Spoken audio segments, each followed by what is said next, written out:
Chapter 16. Right mental suggestions can influence people. You've heard all your life about the power of suggestion, how easy it is to make a person ill by constantly suggesting to him that he doesn't look well. If enough people conspire to do this, the average individual can't take it. He actually gets sick. The monotonous, persistent mental review of his crime often makes a lawbreaker confess. As a newspaper man, I have been in on many third-degree sessions. I have seen detectives and prosecutors corner a single individual and shoot questions at him until his face was bathed in perspiration and he was nervous and jittery. It is the deadly repetition, the reiteration, the tap, tap, tap through the power of suggestion which brings confessions. A good salesman uses the power of suggestion all the time. A sale is affected by getting a prospect to think as you do, and unless you believe that the thing that you are selling is good, then obviously you can't make the other person believe it. This is just plain common sense. So for those of you who may be selling, keep in mind what I have previously said about knowing your article and selling yourself. That is 99% of the success of selling. The other 1% is legwork contacting the prospect. You should realize that the bending of other people to your will or getting them to do as you wish is simply having them think as you think, and that is very easy. At least it always seems easy when you learn how it is done. Elmer Gowing of Marion, Indiana was the greatest salesman of anything I have ever met in my life. It didn't make any difference what the product or project or idea was. Elmer could sell it. A civic club would put on a drive of some kind which would be bogging down because its members couldn't sell it to the community. Send for Elmer, someone would say, and this long, lanky, homely, good-natured, middle-aged man would be summoned. He would listen to the merits of the project and would leave saying, "Is that all there is to it? Why don't you give me something more difficult?" Then Elmer would disappear and in a few hours show up with enough backers of the project to put it over. How he did it was Elmer's secret. One day the Junior Chamber of Commerce was putting on a home talent show. Tickets had been printed up late and the local publicity on the event had not been very good, with the consequence that by late afternoon of the day before the performance, very few tickets had been bought. "Where's Elmer?" demanded the JC president. "Looks as if he's our only salvation, and I doubt if even he can pull us out this time." The power of suggestion. Elmer was called in and given a packet of 500 tickets, priced at $1 apiece. "Can you sell all these by tomorrow night?" he was asked. Elmer looked at the bundle and then looked off into space. "I can," he says, "if you'll arrange with my boss for me to take the day off work." The head of the insurance company who employed Elmer gave his consent. At 4:30 the next day, Elmer walked into the offices of the Junior Chamber of Commerce, his pockets bulging with bills and checks. "Looks as if you're going to have a full house tonight," he grinned. "They're all gone, and I could have sold more." This was too much for me. I had to get hold of Elmer's secret, so I went to see him. "How about having lunch with me tomorrow at Spencer House?" I said. "I'll buy you the best meal in town in return for the lowdown on your selling power. Deal?" "It's so simple," said Elmer. "I'd be cheating you. But I like to eat." The next day, as soon as we had finished lunch, I eyed Elmer expectantly. "All right, Elmer," I appealed. "I've kept my end of the bargain. Now give." In place of answering me, Elmer was playing with the table knife. He picked it up and examined it. "I hadn't noticed before," he observed, "but this is uncommonly good silverware for a hotel to be using. I could be wrong, but it looks like Goran. Distinctive design. Wonder if the hotel bought it at an auction. I'll have to ask Manager Thornburg next time I see him." He handed the knife to me. "Notice how light it is? Real sterling, too. This stuff is really high grade." I took the knife, a bit annoyed at this diversion, because I was eager for Elmer to get on with his sales tips. "You know, if I could buy a set of this silverware at a bargain price, I'd be tempted to do it," Elmer continued, as I held the knife and fixed my attention on it. "What do you think of it?" he said. "It is rather attractive," I conceded. "Light, as you say, good design. I'm surprised myself at the hotel having silverware of this grade." "Well, wouldn't you like to own a set like this?" Elmer asked. "That is, if the price were right." "Well, I suppose I might," I agreed. Elmer held out his hand. "I'll sell you that knife. Give me a quarter for it." Instinctively, I caught myself reaching for my pocket to take out a quarter. Elmer had led up to this suggestion so cleverly, it intrigued my interest to the point where when he asked for a quarter, I almost felt impelled to buy the knife Elmer didn't own. "That's all there is to it," Elmer grinned. "Get your prospect to accept your product or proposition, whatever it is. Place it in his hands, develop his appreciation of it, get him to agree with you, and remember the most important sales point of all. Possession is 9/10 of the law. Once an individual's mind accepts the product or the idea, and he has it in his possession, he doesn't want to give it up. It's harder for him to return it to you than it is to go down in his pocket and pay you for it." I can certainly testify to the truth of his statement about not wanting to give up the product. It seemed silly, but I still felt impelled to hand Elmer a quarter and keep the knife. I was left with this urge, knowing that the knife belonged to the hotel. This, to me, was selling to the nth degree. Those of you who are salesmen or who have your own businesses can increase business as a result of right thinking. When others tell you that business is bad, that things are tough, going to the dogs, and hand you other negative thoughts of this nature, if you accept their thoughts and make them your own, your business will go to the dogs. Have no doubt about that. Then, as you talk to others with your chin on your chest, your feet dragging in the front of a professional mourner, you tap them down, and the more you circulate and the more you talk, tap, tap, tapping in the same pessimistic story. And especially if you think and talk with an air of conviction, the more damage you do to yourself and those around you. You are setting up thought vibrations which are far-reaching. Fear thoughts are terrifically contagious and spread like wildfire. Conversely, as you direct your thoughts by visualizing towards increasing your business, your sales, your profits, having no misgivings of your own, by keeping your mind closed to the downward tapping thoughts of others, and putting enthusiasm, energy, and action into your program, your business and your sales will automatically increase. You must have the fire of enthusiasm. You must keep in mind always that the intense fire of enthusiasm from within becomes a conflagration which affects all on your wavelength as long as you radiate it.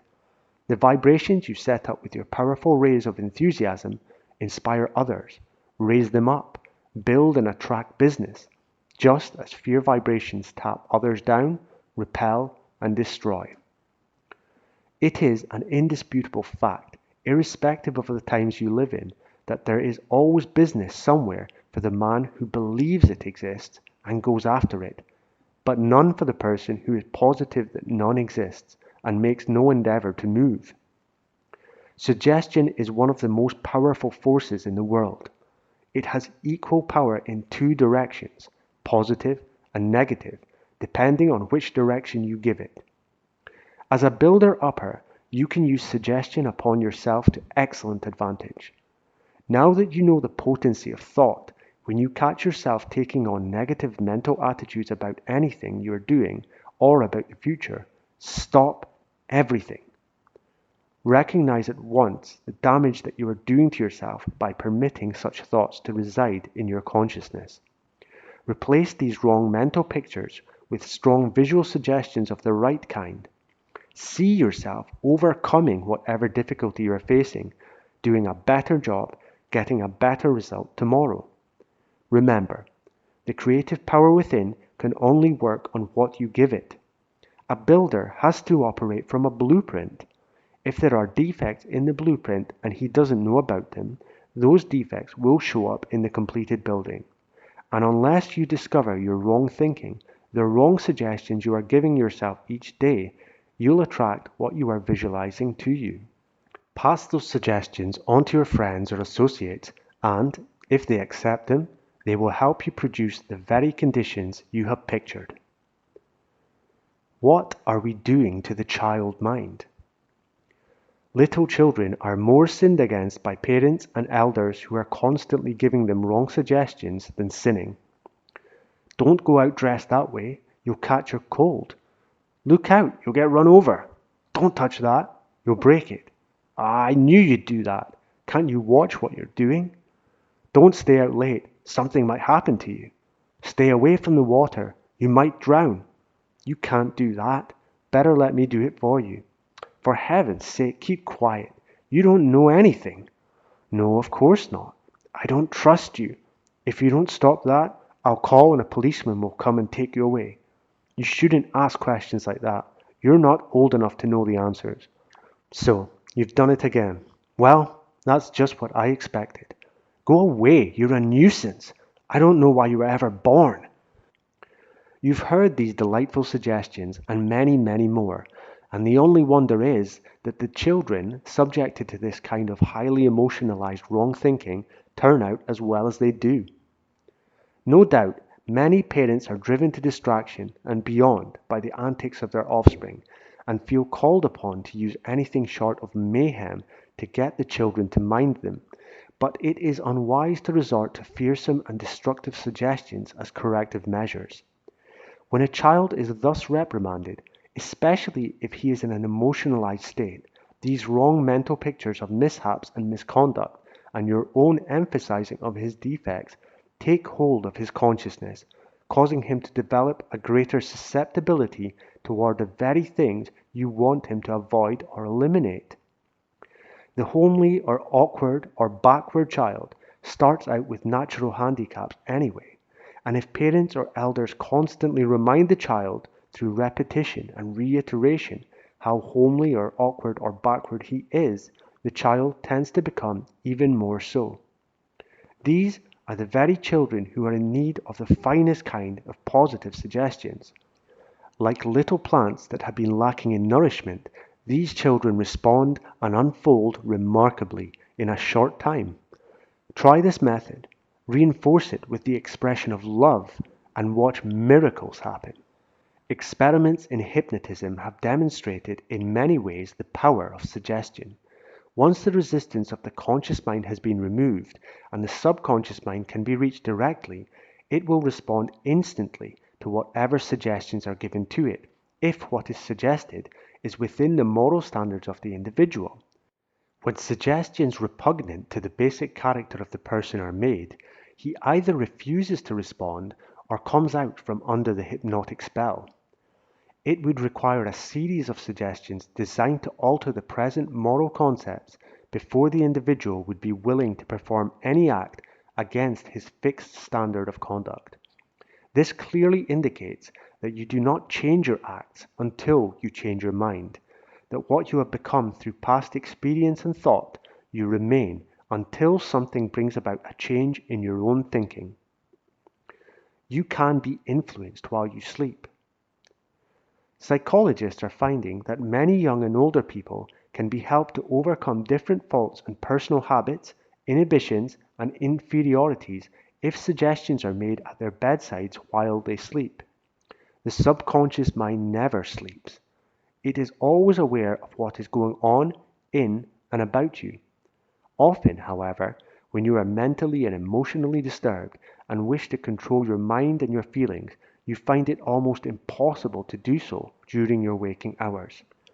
If a loved one with whom you have a sympathetic, understanding bond could softly but positively suggest after you have dropped off to sleep that you will overcome your difficulties, these thoughts might find lodgment in your consciousness and aid you in developing a more positive attitude. All life is really suggestion. You are constantly accepting or rejecting each experience that comes to you. If you accept it, your mind is acting upon it, for good or ill, dependent on the nature and character of the experience. What you do and what you say, how you express your personality in the presence of others is having a suggestive effect upon them, and they, in turn, are having a suggestive effect upon you. The more positive personality always dominates the less positive or emerges as a leader of the group. Negative people are attracted to positive people because they instinctively are seeking others stronger than themselves. They feel more secure in their presence, and if they are sincerely desirous of developing more positive qualities in themselves, they know this can best be done by emulating those who possess positive power. Now, don't run out and accentuate the positive just for the sake of being positive. I don't mean for you to start throwing your positive power around, but the well-balanced person, mentally and emotionally, has all the outward evidences of this balance in poise, self-assurance, charm, and ease of expression, and friendly interest in others. The manifestation of positive power is quiet. It is like the soft but powerful meshings of a hydromatic gear. You are scarcely aware it is operating, but the power is there, and this power can be shifted from low to high instantly in an effortless manner. The man or woman who tries to dominate by force is misusing the power and revealing certain personality defects. Such people are really covering feelings of inadequacy and inferiority and are trying, by a surface show of power, to compel attention. They may succeed for a time, but they can't hold success. See yourself as you want to be. Look in the mirror. Size yourself up. Are you the man or woman that you want to be? If not, give yourself the suggestions that can help make you what you desire. See a mental picture of how you would like to appear to others, how you would like to express your personality. Superimpose this mental picture upon the actual image of yourself before you. See the changes you must bring about in yourself as though they had already occurred. Repeat this visualization day after day, night after night. Work at it. Remember the power of repetition, reiteration. Tap, tap, tap. If others criticize you or don't believe you are capable of doing what you want to do, don't accept their suggestions. Analyze yourself to determine whether or not their criticisms are justified, and if they are, remove any resentment you may have had because of this criticism. Give thanks that these defects were called to your attention, and get busy eliminating them so they will no longer hinder your upward progress. But maintain your belief in yourself. If you lose this, you lose everything. All success, big or small, starts with faith in self and faith in the creative power within. You must have it, and you must retain it to go from where you are to where you want to be. Say to yourself, each day I am going to improve, and eventually I will remove the faults I discover in myself. Each day I am going to attain greater control of my mind and my emotions. Each day I am going to overcome more of my fears and worries and other destructive thoughts. Each day I am developing greater health, happiness, and prosperity. Each day I am going to find finer opportunities for serving others and the doing of worthwhile things each day. And take it from there. Create your own tomorrows by your own positive suggestions as applied to yourself and your needs.